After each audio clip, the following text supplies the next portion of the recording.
comunicación telefónica al contador Daniel Isuardi, que tiene la gentileza, la deferencia de atendernos. Daniel, muy buenas noches, ¿qué tal? ¿Cómo estás vos? ¿Cómo andás? Hola José Luis, muy bien por suerte, terminando un día largo de trabajo, así que ya estamos en casa, todo en orden.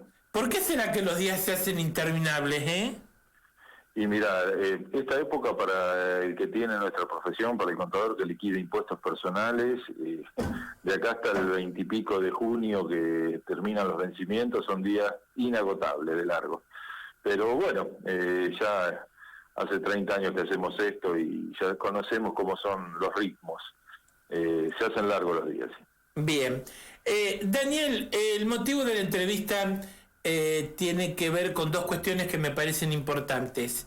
La última la vamos a dejar para el final, que tiene que ver con tu apreciación un poco de cómo observás la realidad política a nivel local, teniendo en cuenta que, bueno, sos concejal mandato cumplido, has sido una interna del radicalismo y en este último tiempo no hemos tenido posibilidad de charlar o hablar un poco con vos cómo ves Juntos o cómo ves el radicalismo a nivel local.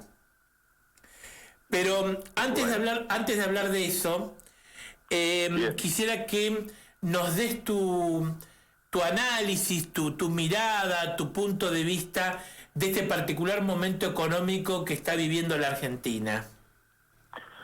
Bueno, no, la verdad que es una picardía que se pierda tanto el tiempo. Yo hace bastante que estamos acá en un intríngulis con mañatados, con poca inserción de la Argentina en el mundo a nivel económico, con el recurrente problema de la inflación que carcome el bolsillo. El impuesto más injusto que hay sobre la tierra es la inflación, porque la gente de menos recursos no se puede defender.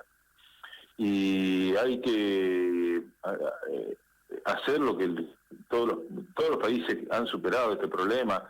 La verdad que hay 3 o 4 países en el mundo con esta situación y tenemos que aprender de los ejemplos ajenos. Me parece que es muy triste ver cómo la gente pierde día a día el poder adquisitivo, los jubilados, la gente que trabaja. Es un país que se ha vuelto muy injusto con la gente que trabaja. Es necesario recuperar el espíritu de trabajo y recuperar la dignidad de la persona que trabaja.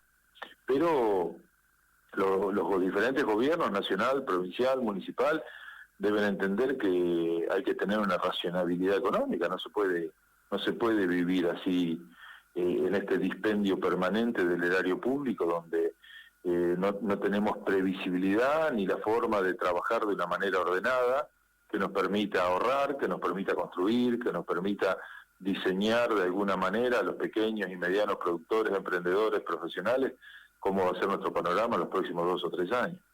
Entonces yo creo que acá los problemas graves de la previsibilidad y de la inflación y del desasosiego político que se vive, donde las peleas permanentes en la coalición de gobierno no ayudan en nada. Entonces necesitamos un poquito de coherencia, un poquito de sentido común, decirle a la gente la verdad, dejar de gastar en lo que es totalmente inútil, dejar de favorecer la conducta tranquila y cómoda de los que viven sin hacer nada y empezar a apuntalar a la gente que trabaja y que puede sacar adelante esto, ¿no es cierto? Es un tema.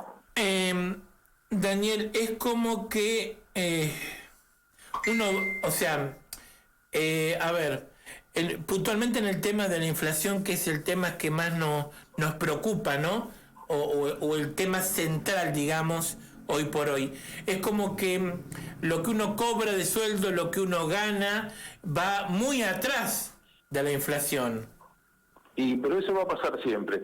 Hay una cuestión bastante sencilla que a veces la gente no le cuesta mucho comprender, porque se confunde el discurso que dicen la inflación es multicausal, otros que dicen no, la inflación es por la emisión monetaria. Hay un tema bastante sencillo de comprender. Si el Estado gasta más de lo que recauda durante larguísimos periodos de tiempo y ese déficit lo cubre no con préstamos, sino con emisión monetaria, la sobreabundancia de dinero que no tiene una función termina en generar inflación. ¿Por qué decimos esto los que leemos y nos dedicamos a esto? Por la sencilla razón de que el dinero circulante tiene que ser una masa suficiente para equilibrar las transacciones comerciales, el ahorro y lo que la gente necesita para trabajar. Si hay más, generás un problema muy grave como la inflación. Y si hay menos, generás otro problema muy grave, que es la depresión de los precios. Entonces, acá lo que hay que tener son reglas de juego claras, y eso indica que los gobiernos, sea cual fuera el gobierno de cualquier signo político, no emita más de lo que la gente necesita. Si emite para cubrir déficits fiscales, terminamos en esto, que es muy cómodo y es muy adictivo para los diferentes gobiernos, porque la emisión monetaria, los primeros 6 meses no se nota, los segundos 6 meses se empieza a sentir, y al año y medio empieza a notar el efecto inflacionario. Entonces, cuando eso se vuelve permanente, un descontrol permanente, la inflación se espiraliza. Cada un mes tenemos 2, a los 3 o 4 meses tenemos 3, después 4, después 5, y después no sabemos cuánto va a tener, porque ya se rompieron las reglas del juego. Entonces, hay que ser más serios en la administración de los recursos del Estado, en todo sentido, y tratar de que la inflación no sea una forma de nivelar las cuentas en el sentido de cubrir la falta de recursos que tenga un Estado para cumplir determinados fines. Y los fines tienen que ser atinados, no pueden ser darle dinero a cualquiera en todo momento, como muchas veces pasa, ¿no? Entonces, lamentablemente, si no corregimos esa actitud, va a ser muy difícil corregir la inflación, y siempre la gente de menos recursos es la más indefensa, porque no tiene cómo acceder a mercados de capitales, o a moneda extranjera, o a mercaderías o bienes que le permitan cuidar el valor de su dinero en cuanto al poder adquisitivo. Siempre va a perder, porque la inflación no deja de ser un impuesto inflacionario. Daniel, ¿vos pensás o creés que se va camino a una situación de una inflación alta, superando los 6 o los 7%? Mira, el plan de este gobierno cierra con una inflación alta. Si no tiene una inflación alta, no puede cumplir con todos los pagos que tiene prometidos. El problema es que la inflación alta, vos sabés que es alta, lo que no sabés es dónde termina. Puede ser del 2, del 3, del 7, del 8, y en un momento empezar a descalibrarse, o la gente huir directamente de la moneda y refugiarse en otra moneda y generar un episodio de devaluación o cosas que ya hemos vivido muchas veces en este país. Tenemos que aprender de nuestra propia historia. Lo único que generamos con la inflación son más pobres. Eso es así acá y en todos los países que lo han tenido la desgracia de experimentarlo. Ahora, ¿por qué en muchos gobiernos, o los últimos gobiernos, ahondan en las mismas recetas o siguen la misma receta cuando el resultado es el mismo? Y porque vos sabés que sumar dispendios, gente y dinero regalados por el Estado es muy fácil. Es muy fácil regalar planes, otorgar créditos, regalar licencias y cosas del Estado a favor de terceros. Lo difícil es sacarlo. Y vos cuando regalaste o cuando das del Estado, lo tenés que hacer con un criterio bastante exigente, porque si no, hace una norma general y quien precisa y quien no precisa tanto, todos reciben lo mismo. Entonces es muy difícil manejar un Estado, achicar un Estado una vez que vos le diste vía libre a recursos para tanta gente. Porque cualquier forma de cuadrar los recursos significaría que hay gente que se perjudica. Entonces hay mucha gente que tiene un trabajo en negro y cobra un plan. Entonces, si vos le sacás el plan, la persona se queja, porque el que no tiene trabajo en negro y simplemente cobra un plan, tiene el mismo beneficio. Entonces, es todo muy... Y no son solo los planes, muchas cosas. Es decir, los subsidios a los transportes. Subsidiamos los transportes para que todo el mundo pague un boleto del 136 que va de Navarro a Buenos Aires, cuesta, no sé, 200 pesos, ponerle, no tengo idea no es un valor real. Pero quien puede pagarlo y quien no puede pagarlo, paga lo mismo. Entonces lo que hay que apuntar ahí es a subsidiar a quien viaja, no a la empresa que hace el viaje. No sé si soy claro.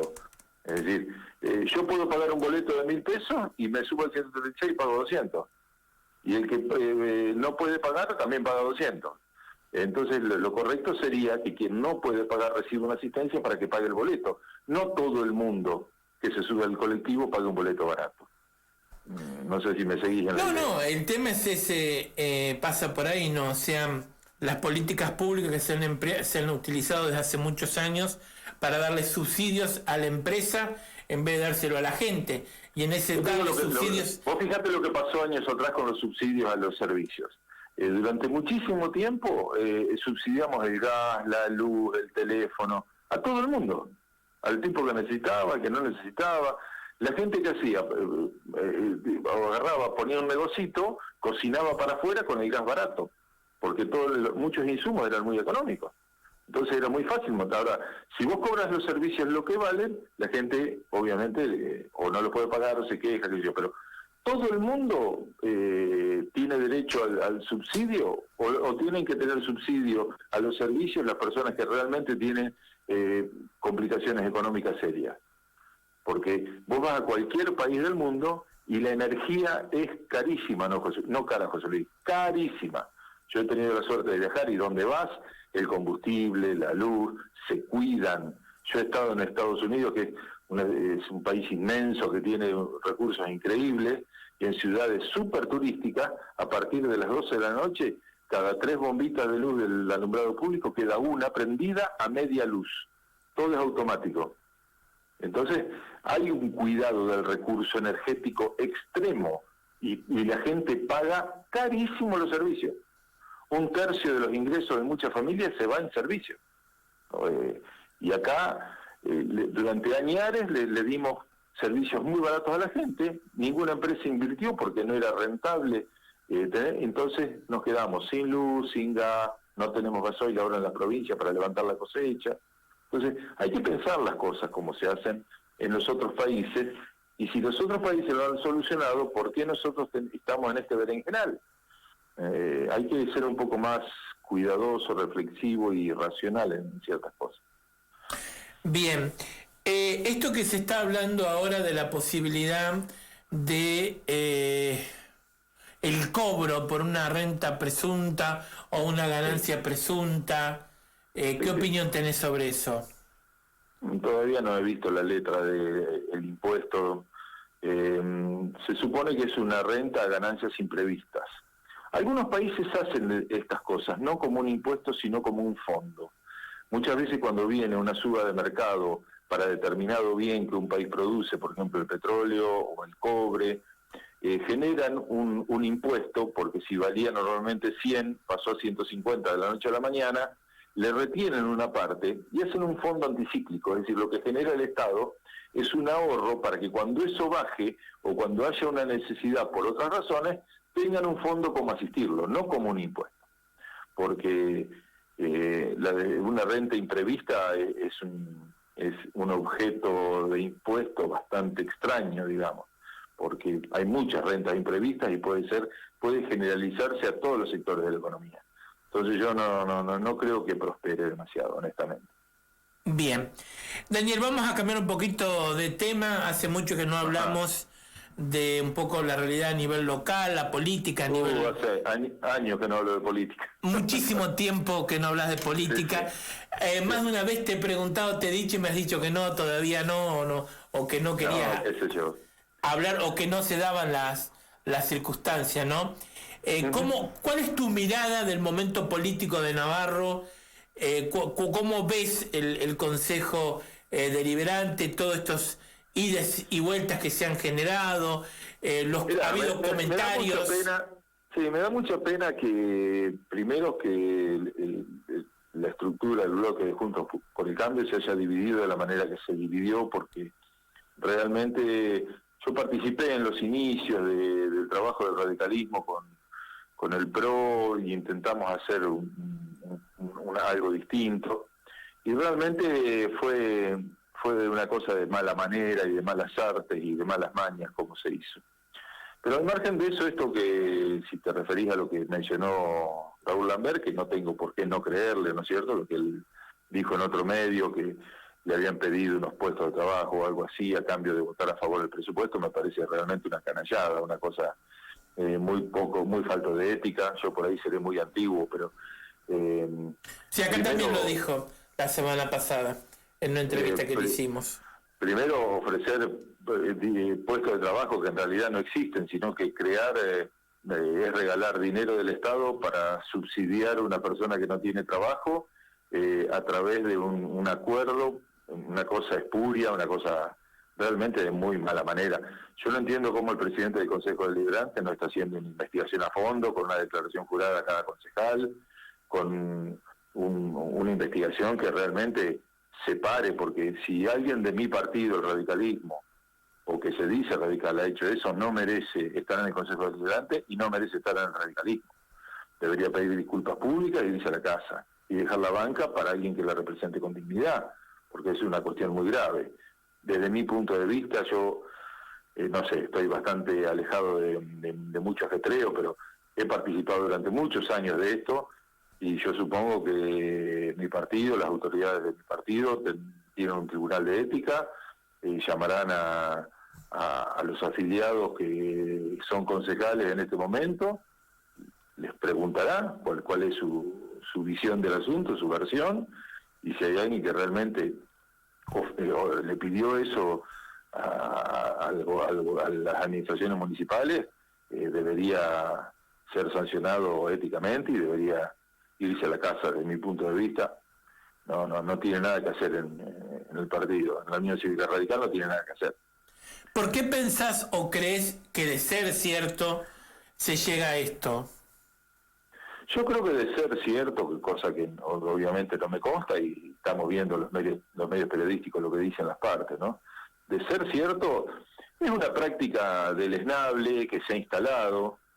La verdad que se la pida la oposición es más extraño, pero entre propios intercambian, siempre con dinero del Estado se hace esto, ¿no es cierto? Intercambian favores privados pagándolos con dinero del Estado. Es una práctica de llevarse el Estado a la casa y de no tener real conciencia de un principio mínimo de austeridad y de un principio mínimo de hacer política con los recursos leales, reales y éticos que deben tenerse, porque comprar votos con plata del Estado es lo que hemos venido practicando hace tantos años en la Argentina y mirá dónde estamos, ¿no es cierto? Tenemos un Estado que sirve para poco y que paga sueldos a 18 millones de personas, 19 millones de personas reciben un cheque del Estado. Entonces, creo que es una práctica que debe discontinuarse. No es posible que un Estado funcione con estos criterios, es evidente. Pero si de un concejal con el investigador pide eso para cambiar el voto de una rendición de cuentas, es aberrante, ya directamente supera todos los límites. Bueno, Daniel, como siempre, muchísimas gracias por tu tiempo, gracias por la posibilidad de esta entrevista, y te dejo para que des un mensaje a la gente que te está escuchando y te está mirando en este momento. Qué sé yo, bueno, el mensaje tiene que ser siempre esperanzador, es decir, yo creo que lo mejor que nos puede pasar a los argentinos es que ver que las cosas que no funcionan no se deben practicar más y debemos optar, empezar a elegir cosas que, como en otros países, han logrado solucionar los problemas de la gente. Rendiciones de cuentas claras, funcionarios que funcionen, que el Estado esté al servicio de la gente en el buen sentido, brindando servicios para que todos disfrutemos de un país mejor y no para beneficiar a los particulares que trabajan en el Estado y nada más. Creo que la Argentina está en una etapa de cambio y que vamos a ver las cosas con más claridad después de estos embrollos que estamos viviendo. Muchísimas gracias, Daniel, por estos minutos. Gracias por la posibilidad de esta entrevista. Gracias. Un abrazo grande. Muchas gracias. Chau. Gracias.